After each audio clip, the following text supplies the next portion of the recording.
Okay, hi everyone, welcome back to I Random Talks, the show where we explore intriguing topics and have meaningful conversation with extraordinary guests. And I'm thrilled to have you join us today for another episode. And I'm especially excited and stoked because we have returning guests who brought an incredible insights in our previous discussion. To be precise, in the first episode, yeah, just please welcome my please welcome back my dear friend Dina. Hi Dina. Hello, Ira. How are you? Yeah, I'm doing fine. Everything is fine. What about you?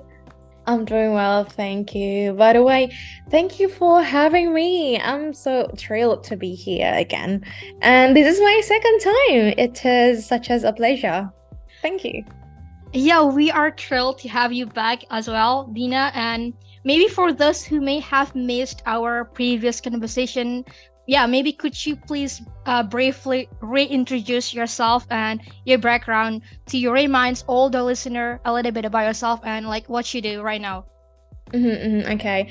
Hello, everyone. I am Dina. I am a psychology graduate from Sriwijaya University.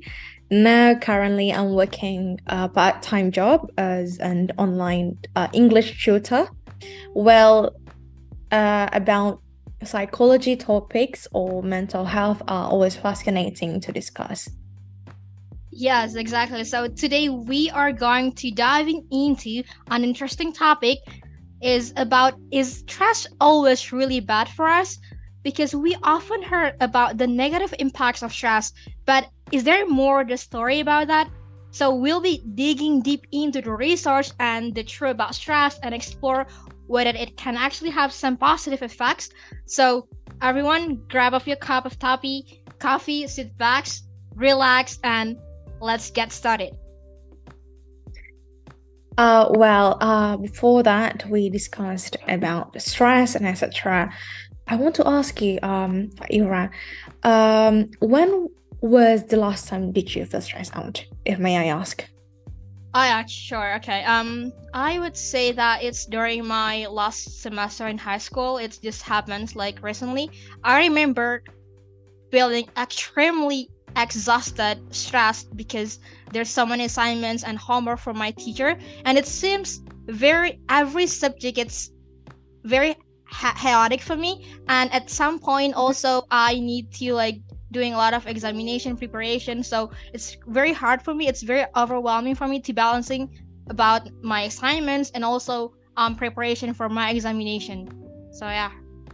Oh, well, yeah, I see. I feel you. Academic stress always happens among student. Not only for student, but also for all people like workers, parents, and so on. They deal with the stress, right? So before I explain about stress, I want to give disclaimer here. I am not an expert. I'm not a psychologist here. So but I have learned about stress topics. All right, so how do you define stress actually, Ira? I want to know. Okay, I think stress is a reaction that happens when we felt overwhelming over situations and we can't control ourselves. We always think about negative things. I think that's it. Yeah. So, I want to define stress according to the American Psychological Association, or we call APA. So stress is defined as a reaction to a challenging or demanding situation like, academic stress, exam, overload, task, and it is when the body's or individual responds to any change that requires physical, mental, or emotional adjustment or adaptation. So, stress can be triggered by both positive and negative events. So, it's not only about the bad things or negative things.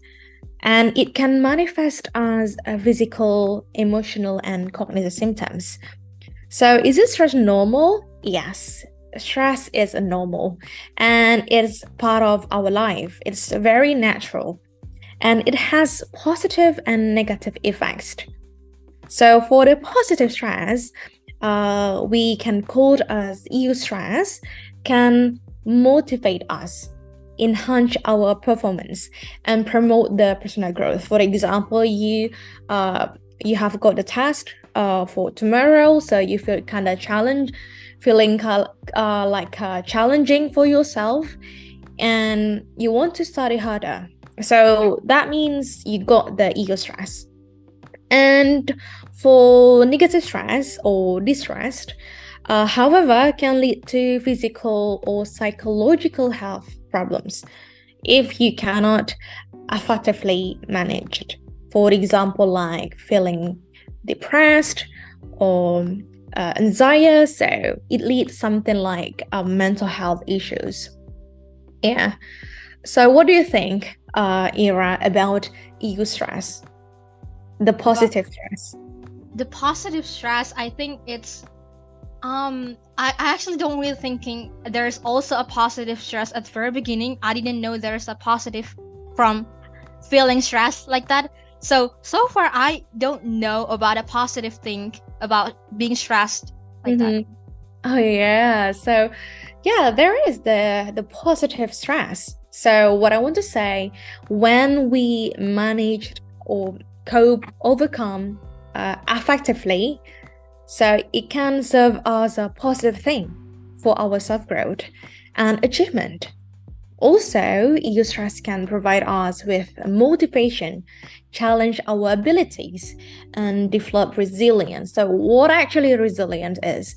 Well, resilient according APA is like a dictionary for psychology student or a psychologist. So we, according to APA, for everything, for the meaning. So resilient is defined as the process of adapting well in the face of adversity, trauma, tragedy, threats, or significant sources of stress. So resilient doesn't mean that someone is unaffected by stress or that they don't experience negative emotion. No.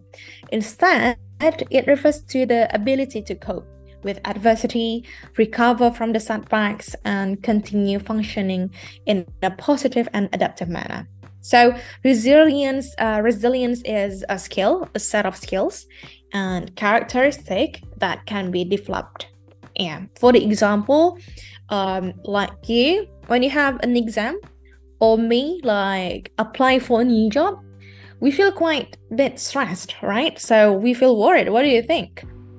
Yeah, I think so, because sometimes when I want to do something for the very beginning, I never done this before, and I want to give it a shot at the very movement, and I often felt stressed and anxious about that.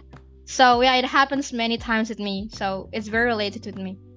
Yeah, so we feel quite stressed and worried. So, and we start like questioning ourselves, can I pass? Like, what if I Yes, fail? And exactly. right, and like we feel like not ready yet, and so on, blah blah blah. So when we have that affirmation for ourselves, I can't do this or I will fail. So that's when the stress comes, when we are feeling hopeless. Yeah.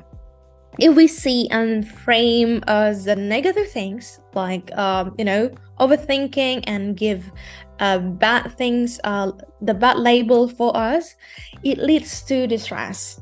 But if we see and frame it as positive things, it leads to something positive. For example, I can do this, I know it's hard, I feel stressed now, but I believe it can give me like personal growth.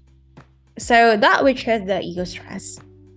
And all right, so it's quite a bit stressed and failure, and they have got like correlation. What do you think about failure, Ira? What do I think about failure? Failure is a situation when I'm not capable of achieving my expectation, and when I felt like I can't. I felt I can make it, but at the end it's not like what my expectation. So yeah. Yes, like I second that. I see when we cannot pass something like a test, or when it is something beyond our expectation, Some of them or some of people think or see as a bad thing, but some of people also like they see as a positive thing. And sometimes, when when I have very good mental health, I like to see a failure as, I label it as it's not the perfect time, the right time. I mean, I label it as like, say, like not yet, not like I can't or I failed. No, I just like say it's not at a perfect time. So what I challenge myself to do more and give a lot positive affirmations for myself. So I take it as like my ego stress, not distress. Yeah, so about failure, it's really fine when we fail many times. People do the same, right? Right? Exactly. So it's not that really a bad thing. Yeah, so we can say now I am more resilient and stronger. I have good stress management and I have good emotional regulation. Yes. Yeah. Okay. Wow, that's very fascinating. So, how can we difference between positive and negative stress? How can make it like a difference between positive and also negative stress? Positive stress is typically short term and manageable, such as preparing for a performance or taking on new challenge. It gives like energize and excite us, helping us rise to the occasion. On the other hand, negative stress or distress tends to be overwhelming and can persist over a longer period, leading to like anxiety, physical discomfort, and a sense of helplessness. It's very important to recognize the sign and take appropriate action to address the stress. Yeah. Okay. All right, that's a very great point. And yeah, so now let's delve into some practical strategies for us to effectively manage and harness stress in a positive way. So, what are some techniques we can implement? Wow, that's a very amazing question. Yeah. One powerful strategy is to reframe the stress as an opportunity for growth. Encourage us to view challenges as a chance to learn and develop new skills.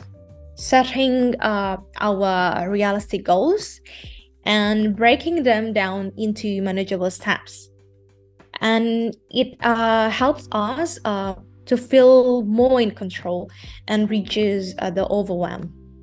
It's also important to practice self-care, engaging in activities that promote relaxation and well-being, such as exercise, mindfulness, journaling, even hobbies. Yeah. And also, if you need, like, finally, you can seeking from trusted people like your friends, your parents, mentors, or even psychologists. So they can provide the guidance or perspective during the stressful times. Okay, I totally agree what you just saying before. Indeed, when we feel overwhelmed, having someone to talk to and share our thoughts and feelings, it can be incredible comforting. I mean, like at that point, at that situation, we often felt like, oh, I'm alone. No one's around me. No one's going to supporting me. But if there's only one person or whoever is that, and they can only listen about what you want to say to them, not even say something blah blah blah or responding our feeling, but they only listen. It was very comforting moment for me, and I think, yeah, this is the thing that we need to have. Having support system is very crucial. So those are very fantastic suggestions. So lastly, what message would you like to leave with our listener about our podcast today? Oh, well, to anyone who listened to this podcast, I will tell you, you're not alone. You aren't alone. Congratulations. All of us are stressed out. I'm kidding. Well, actually, what I really want to say, if you feel stressed out now, it's okay. This too shall pass. No matter stressed out ye are now, it will not last forever. Remember when the last time you felt stressed out and wanted to give up, and ultimately you successfully passed the hardship, right? And you nail it. Believe that you are capable of facing the problems, the stress. Appreciate every small step you have taken because of that, which keeps you able to stand. Also, last but not least, what I want to say, life will always bring us situation that can make us stress. What we need to remember is that stress is a reflection of how we perceive a problem or how we respond or react to the problem. By adopting a positive mindset, seeking support when needed, and taking care of our well-being, it can navigate stress and emerge stronger than ever before. Yeah, Ira. Okay, that was amazing. Thank you so much for sharing those valuable insights. So, as we come to the end of our podcast episode today, and I want to leave with a powerful quote by Maudi Ayunda. It's about failure is not define who you are. We're all human and just learning and growth. Okay, thank you very much, Dina. Thank you. Thank you. Thank you for having me.